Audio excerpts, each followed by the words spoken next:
Requesting connection. Established. Encrypted. We're live. The show you've been asking for. Advice, technology, and community. Linux first, all others second. This is Ask Noah.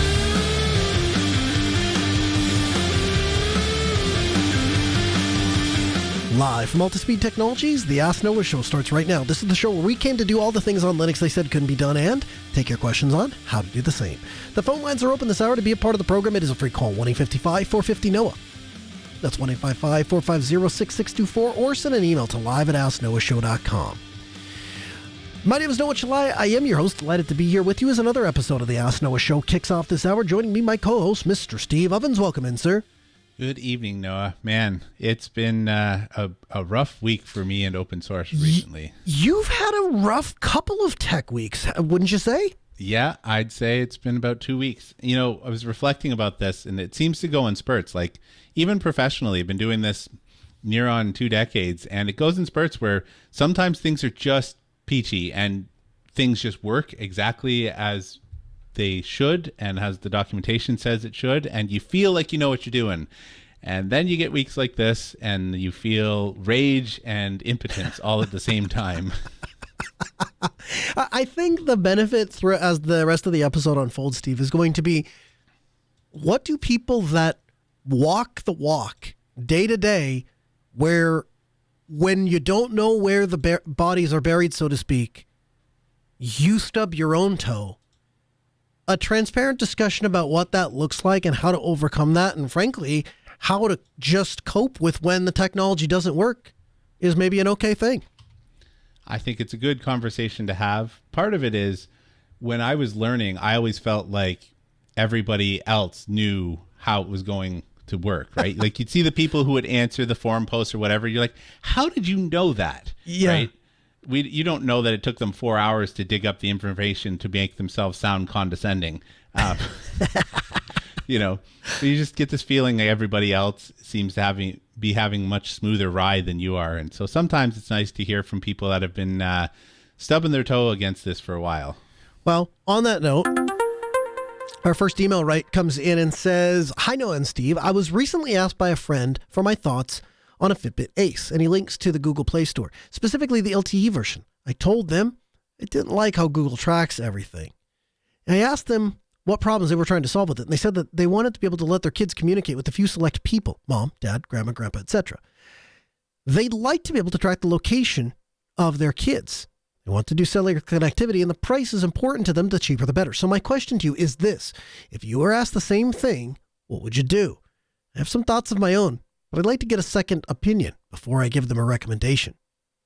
So he comes up with a plan of a secondhand Android device with all of the apps disabled except for a dial or SMS in the tracking app. Configure the Android device to block all calls and texts except for a few numbers. Not sure exactly what software to use for that. And then he plans to use Ting's Flex plan from tingmobile.com. It's the cheapest that he could find, just $10 a month, with shared 1 gigabyte of data.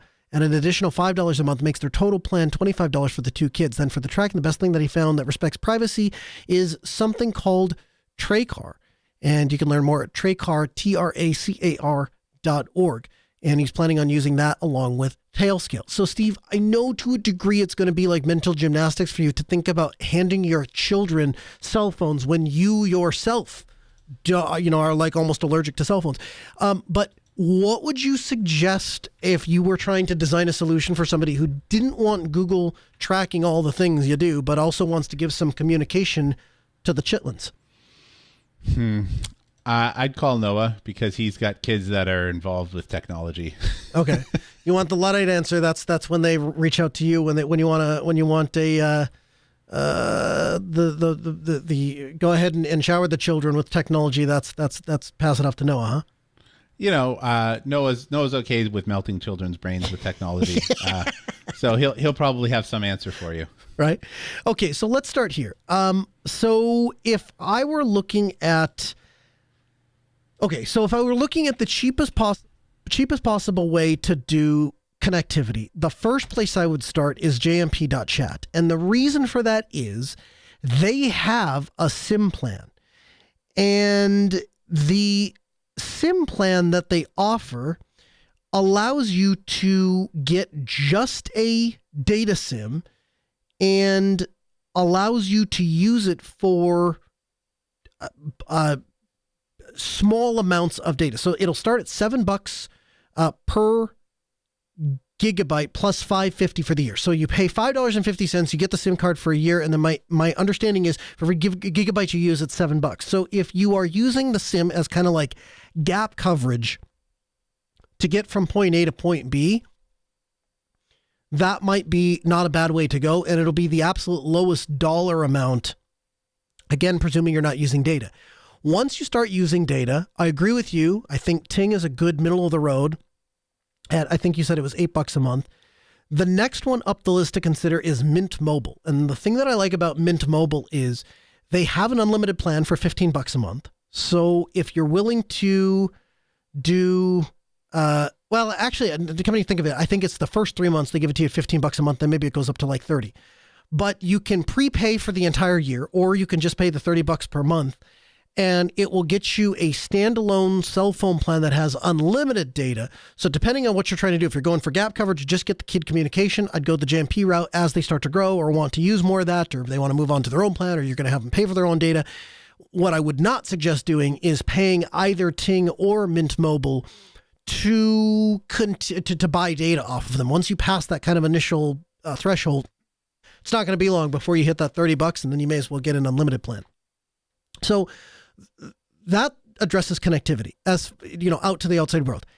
Personally, I feel like I would steer a family away from SMS and traditional phone calls for the following reasons. One is I don't like adults being tied to a specific device. I definitely wouldn't want my kid tied to a specific device. The second thing is texting and phone numbers. Yes, there are pieces of software that you can use to try to restrict some of those things, but at the same time, it might prove to be challenging if you're going to try to tell the kid, don't share this number, or don't share this thing, or don't engage. It's a much easier prospect for them to say, just the phone doesn't have a phone number or texting. I only have this app from which I can communicate with my parents. And there are a number of different apps you could do that. I personally would use some sort of matrixy thing, but there are apps very specifically designed specifically for parent-kid communication. There are, the WhatsApps of the world, the Signals of the world, the Telegrams of the world, if you're looking for just a thing that already exists that you can sign up for. But I would kind of split it out into those different things. Connection, the service that I'm going to use, I love Dracar. I think that's fantastic. I wasn't familiar with it, but I appreciate you bringing it to my attention.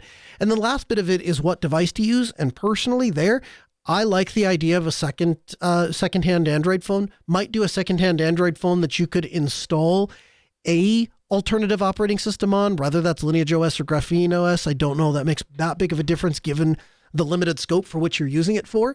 But that's roughly how I would go about as Steve would say, melting the children's mind with technology.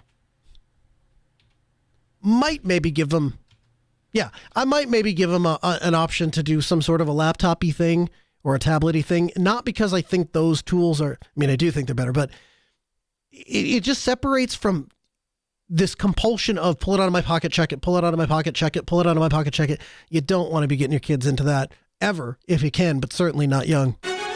From the Linux Newswire newsroom, this is the Week in Review with JT. For the week of November 10th, 2024, here's the Linux and open source news. Libre 7.21 is out. CMake 3.31 has been released. Curl 8.11 is now available. Scraper, a self-hosted web scraper, has released version 1.0. LXQT has released version 2.1. Ubuntu Touch OTA 6 is out. Debian 12.8 Bookworm has been released. A 21-line patch by Torvalds himself improves performance by 2.6%. And in the case of Intel Xeon Cooper Lake chips, Intel spots a 3,800% performance improvement in the Linux kernel from one line of code. In security news, the new Crontrap malware infects Windows by hiding in a Linux VM to evade antivirus. And in open source AI news, AMD rolls out an open source Olmo LLM to compete with other AI giants.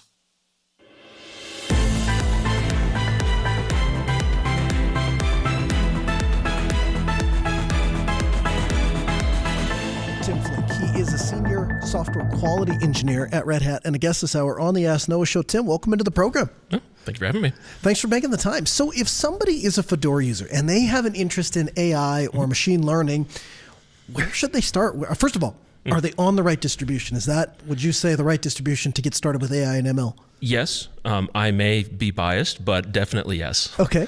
So I have my fresh install of Fedora. I'm sitting down at the computer. Now what?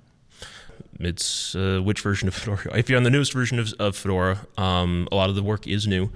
We are definitely getting started. PyTorch has been available in the Fedora repository since Fedora 40, but the hardware accelerated PyTorch is just coming into Rawhide. Tell me about PyTorch. What is it? How does it work? PyTorch is a Python library for working with neural networks. Okay. I think it's always one of the best ways to do it. It is, it came to the forefront in my opinion because it is very easy to use and it's a lot more straightforward than some of the other things that came out at the time.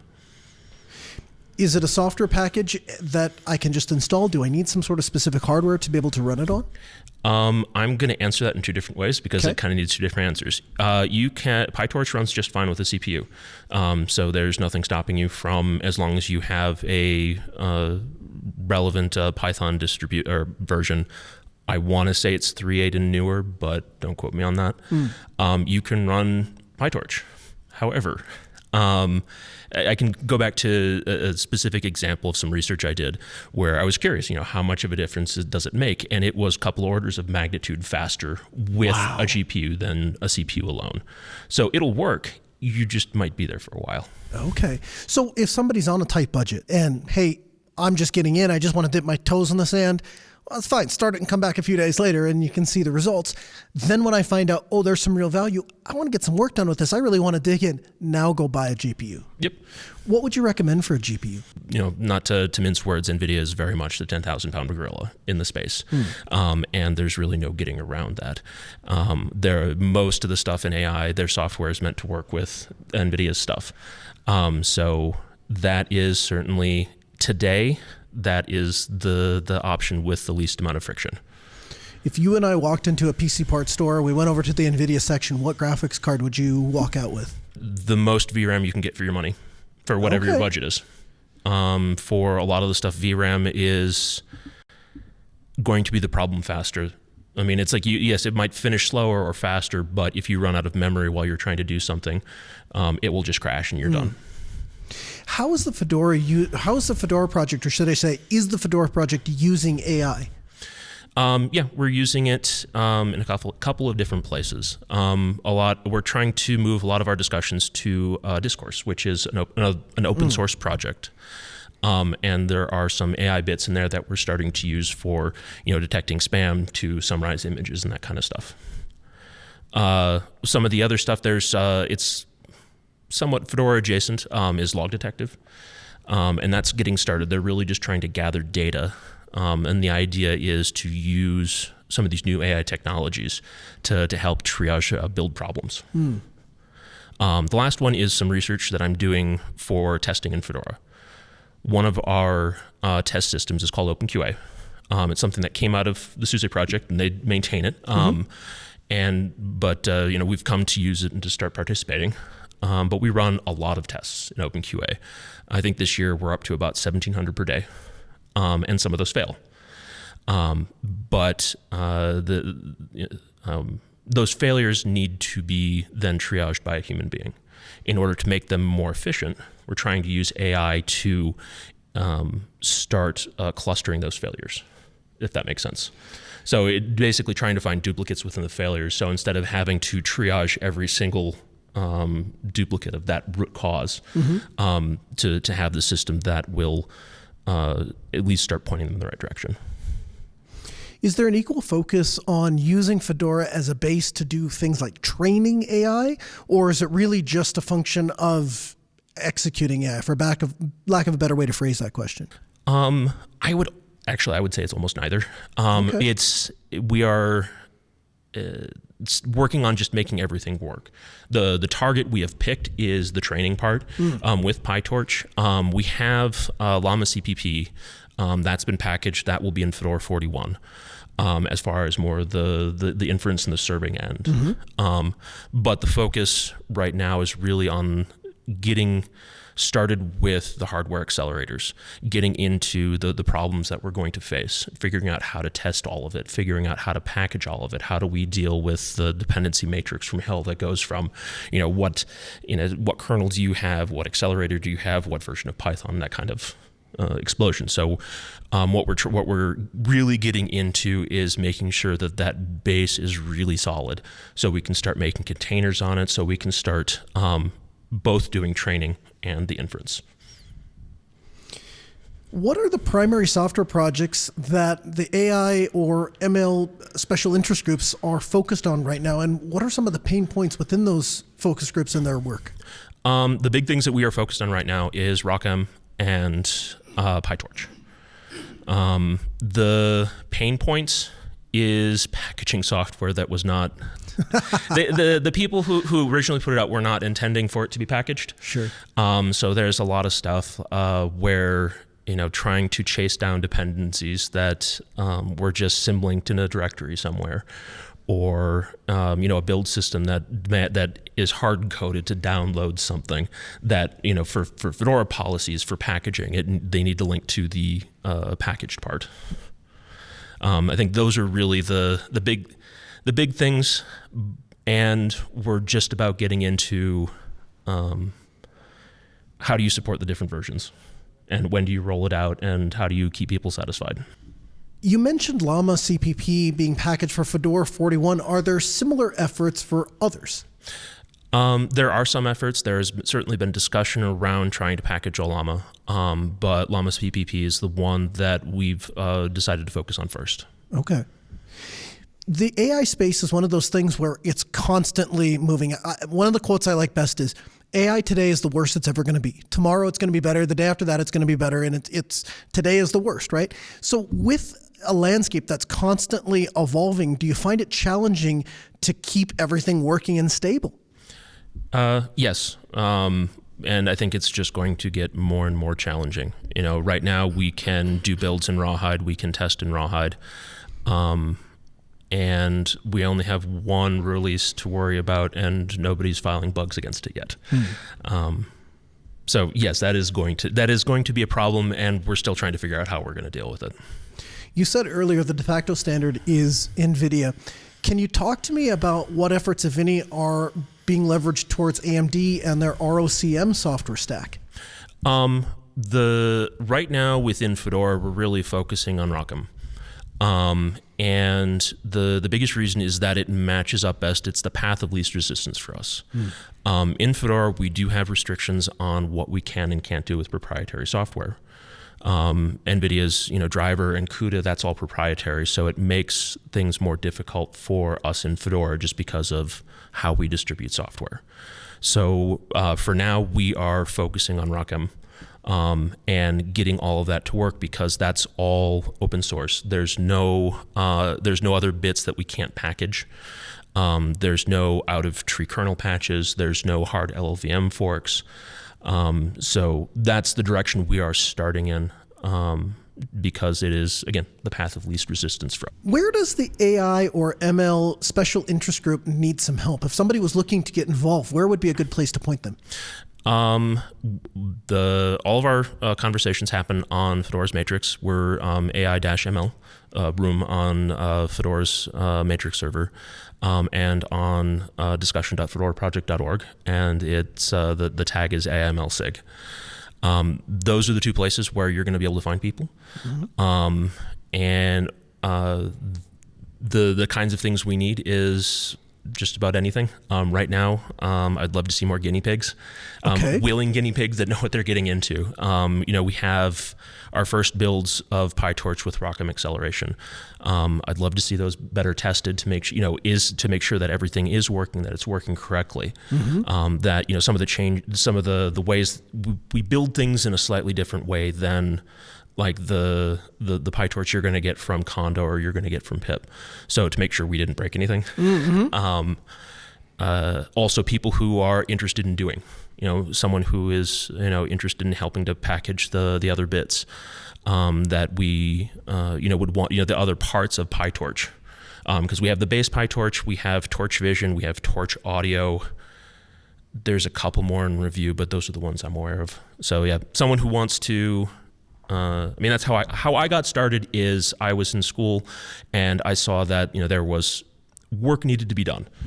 And I wanted to make sure to see all of the AI tools in Fedora improve, and make Fedora a great place to be working on AI. Do you see that your work overlaps and or cross paths with some of the larger Red Hat efforts to embrace AI and machine learning, or is it kind of off on your own? I'll start off answering this in a bit of a roundabout way. The thing that we are really focusing on in Fedora is having, like I said before, is having that solid base. Yes. One of the things that's going to be coming up is like container images, to make sure that instead of having to, I'm honestly not 100% sure where they're getting the binaries from right now for some of those packages or from some of those containers, but to enable something that is 100% built within the Fedora build system, we can go through and we can audit it to have that base upon which the other things can eventually be made. So I think that's where, if there are intersection points, if there are shared areas, that's where it's going to be. One of the things we're asking everybody this year is, what does open source mean to you specifically, and what's your favorite thing about it? It means that I like to break stuff. I'm good at breaking stuff, which is probably why I'm hired as a tester. So I like taking stuff apart. I like knowing how something works. So it's, that being able to, take the hood off and figure out how things work. And, on top of that, the more comfort in knowing what is there. It's a lot harder to hide nefarious stuff within something that's open source. Uh-huh. So I think those are the two big things of what it means to me is, just as a tinkerer and as someone who really wants to know where things are coming from. Tim Flink, he is a senior software quality engineer at Red Hat, a guest this hour on the Ask Noah Show. Tim, thanks so much for taking the time to join us. We'll get you back on the program soon. Oh, sounds good. Thanks for having me. Steve, while we were talking with Mr. Flink, Michael Fisher in the Geek Lab asked an interesting question. He says, "Hello all, I'm running OpenWebUI on Kubuntu 2404 in a Docker container with Docker running as root. Attached here is a paste spin of my Docker Compose to use OpenWebUI. Attached here is a paste spin of my Docker logs when the script is running. It appears that the OpenWebUI cannot reach the Whisper service running on the local network, but I can't for the life of me understand what's wrong. Any help is highly appreciated."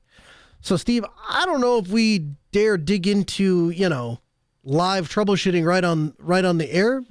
If we do, anything that stands out in his paste bin, or is this one of those things we're probably best to put it into the show notes and let somebody from the community take a crack at it?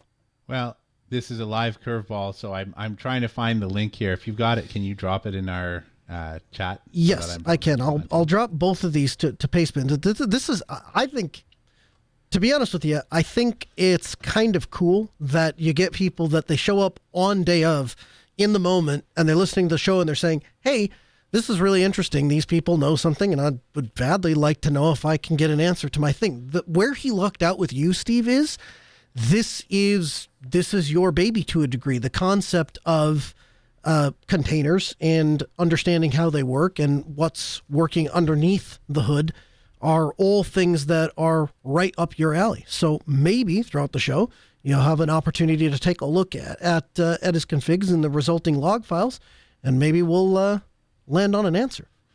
I will definitely take a poke at that.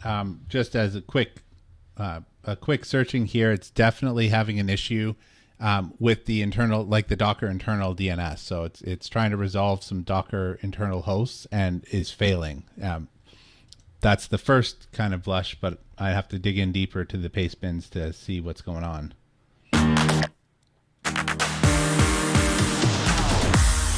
So both Steve and I have been having some interesting experience with the Linux desktop environment. Now, I told you, episode 1 of the show, that at least in the studio, we're not going to use Mac OS. We're not going to use Linux or Windows. We're going to use Linux. Indeed, in my home, I have no Windows computers. Every piece of metal I have runs some form of Linux, as do my wife, as do my kids.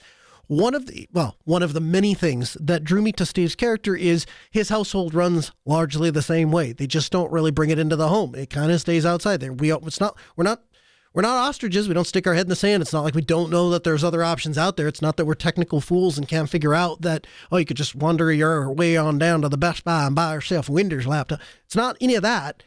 It's just that we've placed a value system above the proprietary operating systems, and both Steve and I kind of got spanked over the past few weeks for our choices in using Linux. So you said something to me, Steve, that really resonated with me, and I think it's a great way to kick off this discussion. You said, get out of my way and let me get back to work.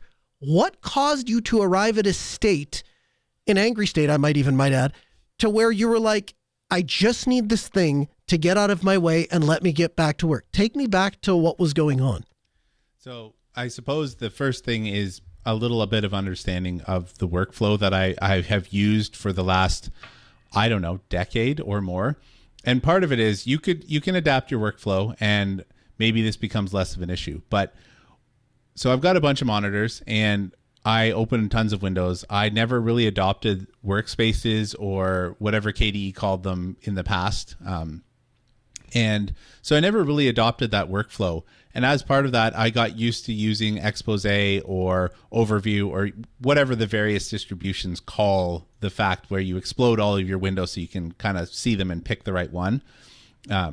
Every desktop has some various implementation of that. However, they require desktop effects. And I'm currently using the Deepin desktop, and I've been largely happy with it. However, since one of my most recent updates, it will randomly fail on the desktop effects, which means you can't do that. And it will, when the desktop effects fail, it often removes the window decorations as well, which is kind of a big pain. So I was getting frustrated with this, and I tried to do the regular troubleshooting of like roll back the drivers and change the kernel and all of these sorts of things. To largely no avail. We'll get back to the specifics of Deepin, but that's where all of this kind of started.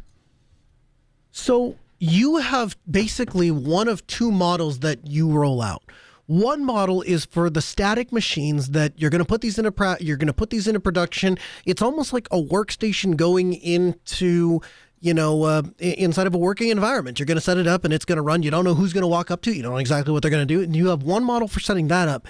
Then you have we'll call it customized dynamic workstation that's going to run on very specific targets for very specific users. Can you talk about your approach and how you're choosing distributions?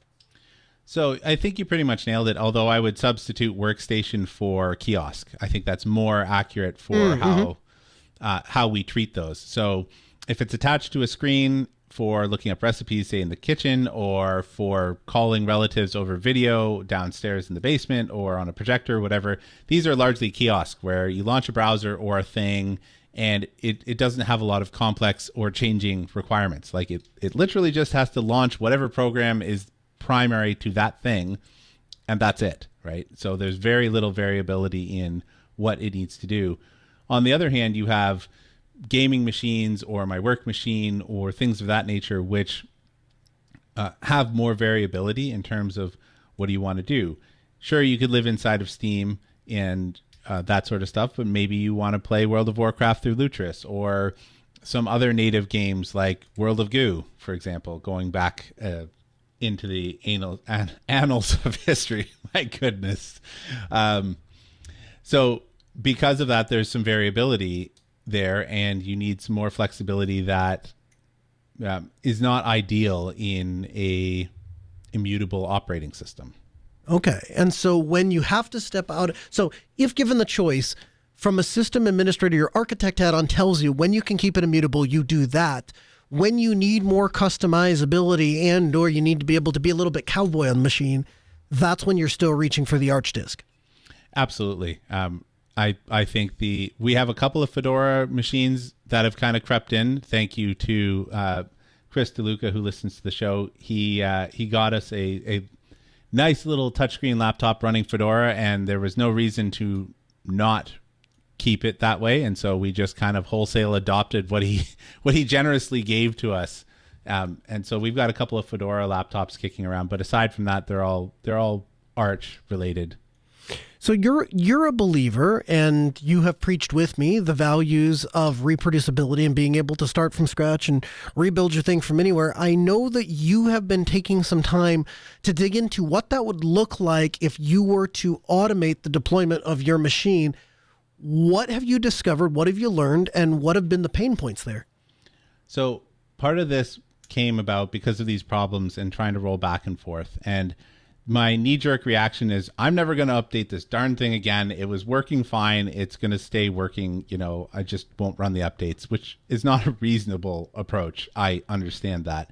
So the flip side to that is, how close can I get to an immutable operating system with Flatpaks? That's largely where I started my kind of automation journey, because you can Ansiblize or Bash or whatever your package manager of choice.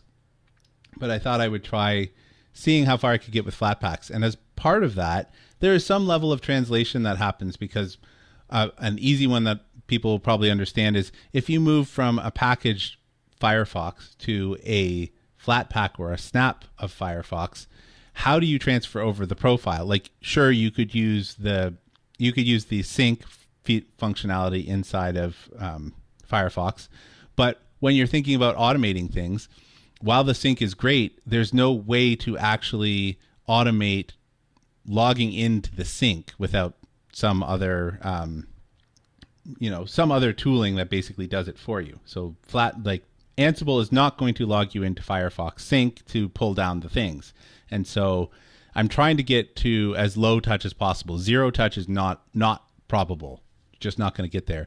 But low touch might be possible. So that means picking up a Firefox profile from somewhere and putting it somewhere else. And it's not necessarily a straightforward transition from like your .mozilla directory to .mozilla on your other host, because Flatpak is going to look for somewhere else. And now with Firefox specifically, there are like little widgets that you can do to override it. And, it's kind of straightforward. But some of the less straightforward things are like, so I have a program called Make MKV for ripping my Blu-rays, and it has a serial because I paid for the software. And that's not straightforward, because it puts files in .local share, it puts files in .config, it puts files in .cache, and several other kind of places. And so it's hunting these down and then figuring out where does that map to in the Flatpak in order to kind of migrate appropriately, right? Because at the end of the day, even if I have to just relog into something, I want it to have imported all of my settings. So, or as close to that as possible. And part of that, the challenge there is some applications are just not meant to be portable like that. And so it's been a process of going down the list. So first identifying the applications that I need on a fairly frequent basis, and then do they reside in an app image, or ideally Flatpak, because you can use the command line to go get Flatpaks, as opposed to app image where there's not a centralized repository of all the app images out there. So it's been a bit of a journey in that regard. You said something that kind of caught my attention. You said something to the effect of, and I'm paraphrasing here, I have a bunch of monitors, but the reality is you've got 3 monitors. And I feel like if we were talking like 1994 or even maybe 2004, I would be like, oh yeah, 3 monitors. Wow. You're flying high. But these days I feel like every creator type I go into has 2 monitors for working and 1 preview monitor for doing the thing. Engineers, same thing. They got a 3-monitor setup, 1 big one at top, 2 at the side. And then there's all manner of radiologists and doctors and whoever else. And they have either 2 verticals and 1 horizontal, or 2 horizontals and 1 vertical on the side, or whatever it is. Some combination of 3 monitors is the point I'm trying to get at, Steve. It's not really that uncomplicated in 2024. And you're telling me You've gone through one Linux distribution after the other, and you continue to stub your toe on 3 stinking monitors? Yeah. So I suppose to back up a little bit, I have 2 horizontal and 1 vertical monitor, and I have noticed that various distributions and or just different desktops on top of, like, so if I'm testing out an Ubuntu based distribution or a Debian based one versus an Arch or whatever, sometimes I just stick with the same family and just swap out the desktop just to see what happens, and sometimes I'm doing a full scale change of the distribution to begin with. They almost all have a problem with the far left monitor being vertical for some reason. It seems to be a very difficult thing for them to figure that out, and I don't know why that is. But this machine has an NVIDIA card in it, and it's either a problem with the drivers or a problem with the monitor configuration. So part of the reason why I think this is because sometimes when it wakes up from sleep, it will just it has rotated the vertical monitor. So it puts it back into horizontal mode for I don't know what reason, because it went to sleep in the right configuration. So I either have a driver problem or a problem with this is a configuration that isn't well tested. And part of why I think that is because the machines that largely haven't had problems are the ones that have like 1 monitor or 2 horizontal monitors. But the machines that have like 1 horizontal and 1 vertical, or in my case 2 and 1, seem to kind of gone bonkers for that, and I don't know why. So on the other side of this, I shouldn't really say on the other side of this because it's not like it's fixed and it's gone away and everything is all rosy peaches now, but on the other side of this, what are your takeaways as you kind of step back and look at this? You got a front row seat to what Linux is doing literally on the front lines, where you're crazy if you're not using Linux, and at the same time you're trying to make it work inside of your home, which is not the majority of desktop users. You and I would both like to think we're intelligent, rational people and have enough experience doing this in our day jobs that running this at home wouldn't be a problem, and yet both you and I have kind of struggled. As you sit back and look at the 30,000 feet view, what's your take? Well, my take number 1 is that KDE hates me. Doesn't matter how many times I tangle with this desktop. I must be the only person on an island in the world that has just rage issues with KDE. Yes, like it works for the rest of us. Yes, right? I agree with that. I don't know what's going on. I went at it. I went back to trying to go back to KDE, and this time I was like, you know what? So in the past, I have tried to like replicate my workflow with Expose and all of the different like ways that I had done things in the past, right? And then I thought, well, maybe that was part of my problem. So this time I was like, you know what? I'm not going to tinker with anything except I want the main bar, instead of horizontally on the bottom, I want it vertical on the left side. And I wanted to not take up the entirety of my screen, so I wanted it to like do the adaptive spacing. And I added 1 widget. That's all that I wanted to do.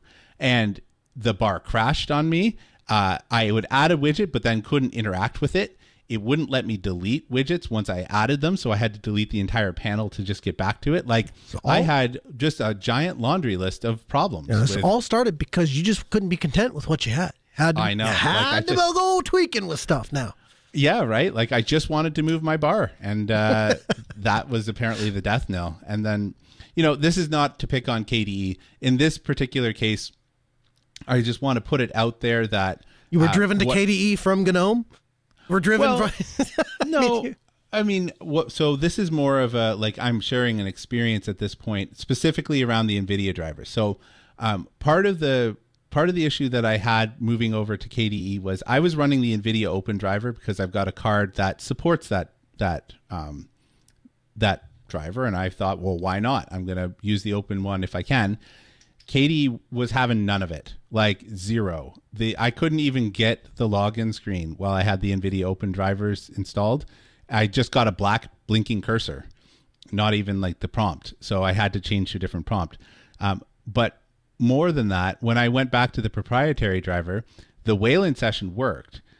But I had application issues with the Wayland, and I don't specifically think this is KDE necessarily, but some of my applications, the hotkeys did not work in the application. When I went to look it up, they were saying, well, this is a known thing with Wayland.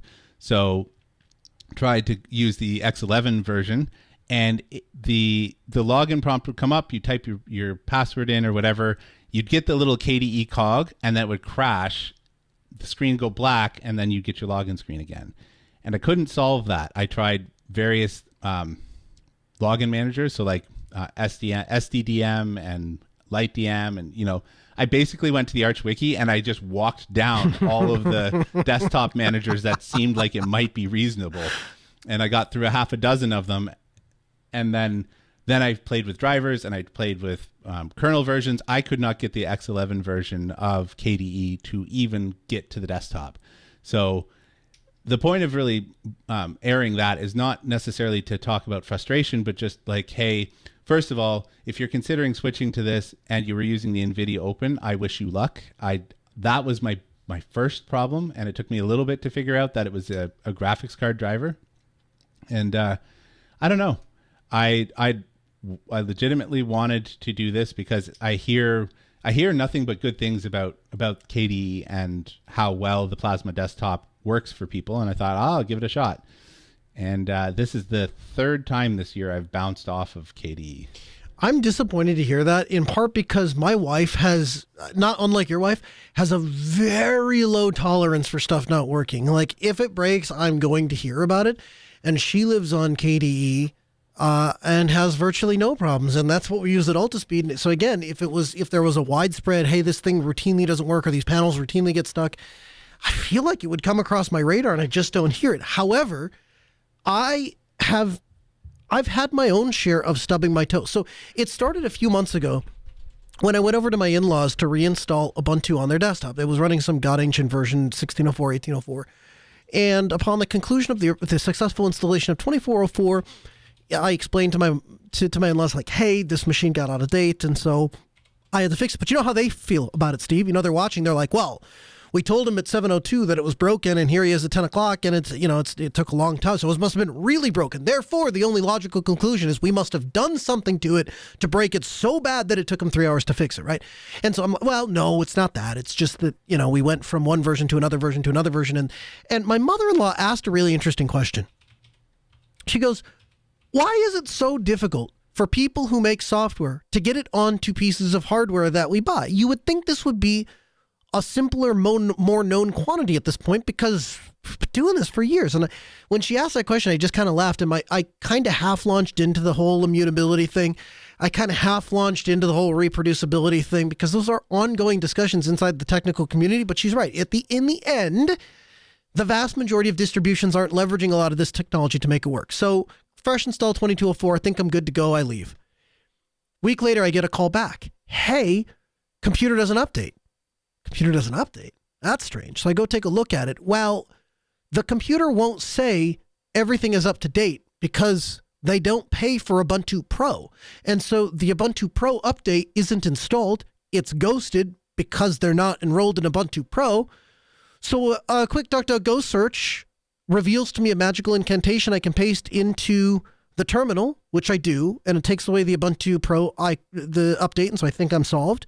But a week later, it comes back, so I guess I'm not. And so I basically tell her, I'm sorry, just please ignore the fact that it tells you the computer isn't update, and trust me when I tell you that it is. Which isn't a great answer, but it's an acceptable answer, and so we move on. Last week, I get another call that they're trying to print off a resume and can't open it with LibreOffice. I'm thinking to myself, surely LibreOffice is installed on the stock Ubuntu image. It's not. Fine, I understand. It isn't an opinion they chose to adopt. We don't think we need an Office suite, so I'll go install it. My in-laws tell me, well, we tried to install it. How did you try to install it, I asked. Well, we opened up the App Center, we clicked on LibreOffice, clicked on the install button. That seemed to be the way that we would do it, and turned into a little spinning dial. Nothing happens. Well, it's installing LibreOffice as a snap. I tried to replicate the step, ran the exact same issue, end up just dropping to the command line, installing it from app, which it worked just fine. But the point is, the out-of-box experience in the world's most popular distribution still has issues that prevent a person who doesn't have the experience to know the different ways there is to obtain software and install it from getting it up and running. Like you, I'm not taking a shot to say this distribution is better than that distribution or this desktop environment is better than that desktop environment. But my point here is they all got problems. Now, the flip side of that coin is when I say they all have problems, I'm not just talking about Linux distributions. I mean every operating system. Also this week, I had an individual who, well, it's an organization, they said, hey, we need to get a computer. We're really sorry. We didn't think of it ahead of time. But she starts on Monday. Is there anything that you could do for us today on Sunday? And I said, no problem. I'll figure something out. So I go through to look to see what they had. And our options were a MacBook that had a busted battery that I tried to put a new battery in. And oh, by the way, unlike the framework where you pull the bottom cover off, stick a new battery in and plug it in, this is you're taking a heat gun and melting adhesive and using plastic pry tools to pry this adhered battery from the metal, chassis without bending the metal chassis and disconnecting these tiny little ribbon wire. It's just a process. I'm telling you, Steve, it's a process. And so I get to the other end of this massive process 2 hours later and the battery works, except it doesn't charge. And by this point, I'm so frustrated with the entire process that I tell them, hey, you know what? I'm sorry that it's just not meant to be maintained. You're meant to use it. You're meant to spend $1,500 on this device. You're meant to use it for a few years and then throw it in the trash like a pile of rubble. That's what Apple would like you to do with it. But anyway, that's number one, MacBook with not a great battery. Well, read no real battery. Option 2 is an HP ProDesk running Windows 10. And option 3 was I took an old T480 and threw Endless OS on it. Now, all three of these machines I largely set up the same. That is to say, they're an Office 365 client, and so set up Office 365. Fun fact, there is a flat pack for Teams for Linux. It's unofficial, but basically web wraps the team apps. You can sign in and have a separate icon and all the things. Get her all signed in, left all three computers available, and said, she comes in tomorrow morning. I'll be doing a radio show, but I'll have everything set up for you. You let me know what she wants, and all three of them are set up for her. Guess which one she walked away with, Steve? Oh. You know what? You need to do a little bit better leading in the suspense. Okay. You need to work on it. Maybe we need to have something on the bumper for, like the tense music right before the reveal. Tense music. Let's see here. Do I have anything tense? I don't think I have anything tense. I think the best I have is maybe like game show music. I have Windows Ta-da. Does that work? That's probably not what you... Well, maybe that's what you do after the announcement. Okay. Well, here, I'll ruin it. It was she picked the Endless OS box, Steve. Of all three, given the choice, she picked the Endless OS box. And here's what stood out to me about that decision. She came into it with just the expectation, hey, I need to be able to get on Chrome, I need to be able to print some things, I need to be able to view some PDFs, and I need to be able to get on to the Microsoft Office suite of things. And she's able to do all of that from Endless OS. And because the hardware was maintainable, even though you can't put Windows 11 on a T480 because the CPU type is an unsupported CPU type, you can't upgrade. So Microsoft doesn't have an answer for that hardware. Apple doesn't have an answer for their hardware anymore. Once you hit the end of the road, either by way of a physical limitation, as it was in the case of the MacBook, or a software limitation, as was the case in the T480, both of those companies have told you to go pound sand, break out another $1,000 and go buy a new computer. And here, this woman sits and just wants to get on Chrome. And so in the end, Endless OS allowed her to do that. Similarly, I had a guy that I worked with at Leighton Media, and he retired as a news director. He's in his 60s. Never owned a computer before, never had the internet. Set him up with the T480, got Endless OS on it. Compared to his experience on Windows 10 just a week earlier, he was telling me, this is way better. It doesn't cause me to restart when I have to do updates. It doesn't cause me to have to do updates when I want to power the computer off. It's not asking me to sign in by default. There's no passwords. I click on my name and just boom, there I am. One of the other comments I heard back about Endless OS is, hey, all the icons are right there. Now me, Steve, drives me nuts, Steve. I can't stand the fact that all the icons are there. It looks cluttered to me. But the average person is comparing the experience on their desktop environment to what their phone is. And guess what? Endless OS does a good job of matching that. So when I tell you that the experience on the other side isn't great, to set that macOS computer up, you have to download macOS off the internet live on the computer. It was a 3+ hour time to reinstall the operating system. And that's before I got to setting up all of her stuff on the computer. Now, you compare that with Endless OS, the ThinkPad sitting immediately 3 feet to the left. I was able to have the entire install done in 20 minutes. But 45 minutes before the Mac computer finished reinstalling its clown show of an operating system, Endless OS was completely configured for the user and ready to go out the door. And when she's done with that computer, I'll type EOS factory reset, and I'll press enter, and the computer will reboot, and it'll be ready for the next person. On the Windows side, Windows 10 is hitting EOL next year, unless you pay money, and then they'll extend it for another year. Then you're screwed. Windows 11 requires a TPM chip, and so if your hardware doesn't support it, go pound sand. And even if it does support it, you need an online Microsoft account to use it, unless you're using docs.mydrip1.com and clicking on our how-to guide that shows you how to bypass the out-of-box experience. But by default, both Microsoft and Apple expect you to buy into an ecosystem in which, if they decide to stop supporting it, you're just out of luck. And there's just nothing you can do, and they don't care. So my question to you, and I know that you don't have any direct hands-on experience with the fruity side of the world, but do you have any regrets as you look at what's available outside of Linux land and say to yourself, man, that sure seems problem-free, or that sure seems like that's less problems than what I'm dealing with, or even, man, I'd take those problems over these problems? I think it's I take these problems over those problems. I'll take these open source problems every day of the week, any day. It's just, part of it is the ability to at least dig in and attempt to dig out a solution for yourself. And honestly, part of it is I just like the way that it operates in general. I like the Unix side of things. And if Linux burned down tomorrow, I'd probably try BSD. So yeah, that's just the way it is. So to kind of conclude our story here, one of the things I noticed is Endless OS. I'm really digging Endless OS, particularly for new users, if you haven't picked that up throughout the program. And as a part of that, I've been trying to repurpose the older MacBooks to put Endless OS on. I think I may have mentioned this on the show once before.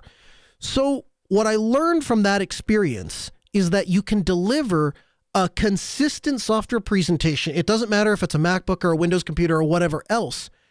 But when you run into problems, like I ran into with a 2015 MacBook where it wouldn't boot Endless OS, and I learned later it's because of the UEFI shim that they use, which they have fixed in the latest version. You know how I learned that, Steve?